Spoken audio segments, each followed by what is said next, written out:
Greetings, greetings, greetings to all. For those who do not know me, my name is Jefferson Solomon, and I am my aunt's first nephew.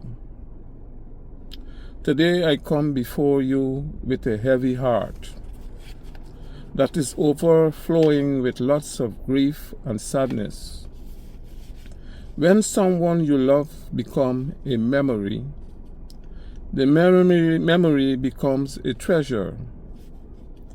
If years could build a stairway, I will walk right up to heaven and bring you home.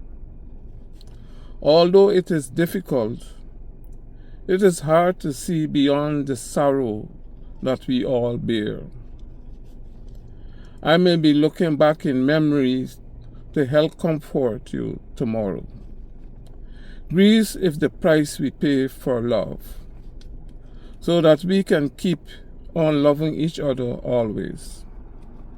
On behalf of the Solomon family, my siblings, Allison, Carol, Anne, Patrice, Lady Pam, and all of our nieces and nephews, please accept our sincere sympathies for the loss of our beloved Aunt Megan Cleopatra Cave. Losing someone who held such a special place in our family is deeply painful. To navigate the grief that comes with losing an aunt is never easy, as they often act as our second mother. I grew up with my aunt in our household. As a little boy, in the age around 16, 17, I was really botheration of trouble. And every time I come home to visit my aunt, this is a conversation that we always have, reflecting and remembering the good and bad times. And I would like to share a little experience I had with her. And the reason I want to do this is to enlighten the young generation that they have to listen to their parents. They are the ones who are in this world before you. And as though I might have been wicked and bad, today I'm proud of the knowledge and the teaching and the observation that I have gotten from her. So this one time, they had these big car races at the Tamari airport. So myself and friends gathered together, like 8 or 9, 10 of us. And we decided to go to the airport to watch the car races.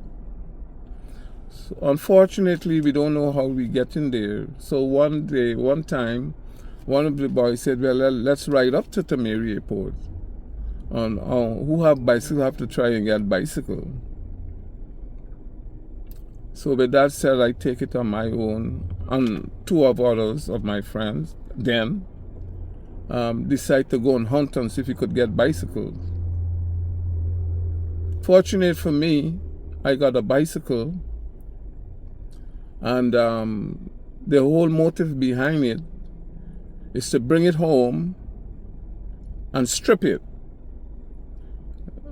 Take off the fenders, take off the bell, and we want to make sure the bikes look like a mountain bike or a racing bike, like you use in cross country and stuff like that.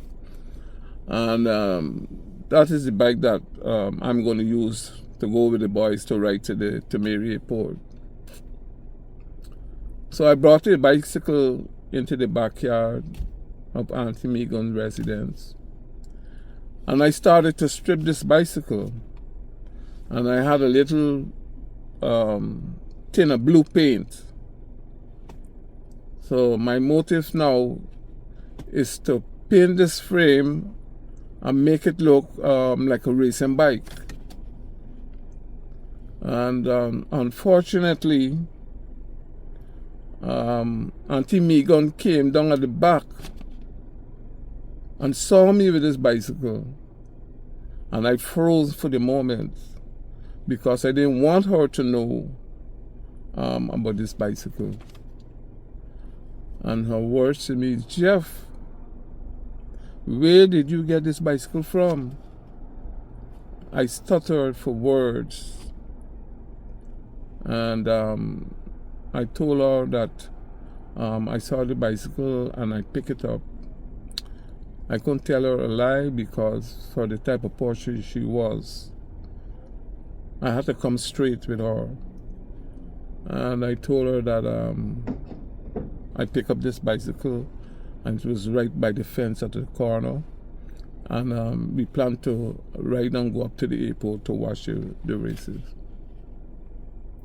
At that point in time, Auntie Megan's face, her impressions changed right away. Because she knew that is something that I did was wrong. And she said, Jeff, take this bicycle and get out this yard. Oh my God, take this bicycle and get out this yard with this bicycle. This is trouble. Anyhow, I know that I just get caught, so I had to pay heed to what she said. So the beautiful part for me to remember most, in the verge of me going out the yard, walking with this bicycle, not riding because, remember now, I just put paint on the cycle. So I have to push the cycle. As I come out the yard, I come off the bridge and onto the road, and I walking with this bicycle, going to the play field. Auntie Megan, on the top of her voice, go with that bike, don't bring it back. And while I going with the bicycle, I was having fun and laughing to myself, even though I know that is something wrong I did. But just observing her personality, her impression, the way she was at that moment, she just wanted me to get rid of that bike so that I could be all right. I went in to the guys, my friends, and we said, oh, tomorrow we come and pick up back the bicycle and we're going to head out to Timehri. I was able to retrieve the bike with my friends, and we left and we went to Timehri, and we enjoy a wonderful car racing. Come back to town, very lucky that nobody got hurt or anything, but it was an arm that anytime you're riding down the East Bank Road coming back to Georgetown, any truck or vehicle, I don't know if anybody could remember back in the days at those times, you hold on to the vehicle and you get hitch a ride on the bicycle and come back down. So that was a great memory between myself and my aunt. Every time I come to Guyana and I go and visit Auntie Megan, our conversations always be about that bicycle. So I want to leave it with you young folks, that you must pay heed to the elder folks, your parents, by doing the right thing. But I'm very grateful for her because I've learned my lesson not to do something like that again. And as we speak, I have never get myself involved in anything like that. In navigating on behalf of the Salmons family, again, please accept our deepest sympathy for the loss of our beloved Aunt Megan Kirkpatrick Cave. Losing someone who is with such a special person in our family is deeply painful. To navigate the grief that comes with the losing of an aunt is never easy, as they often act as our second mother. She was the best aunt that we know, and we are deeply grateful for that. My grandmother taught me this, and I live with it up to today. For God so loved the world that he gave his only begotten Son, that whomsoever believeth in him shall not perish, but have everlasting life. Aunt Megan will always be with us for the rest of our lives. I want to take this opportunity to thank all of you who is here today. You are representing us. And we are thankful for the most appreciated. We also extend a big thank you to all those who have poured out their love and support in sending cards, calling, flowers, and most of all, their condolences.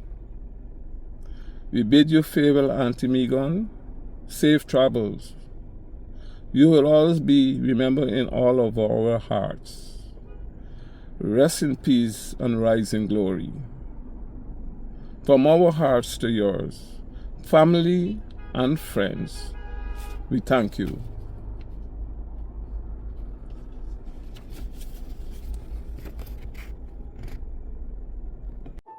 You may be gone, but you left your light with me, and I'll never let it fade. Every time I light this candle, it's my way of saying, I remember you. I still feel you.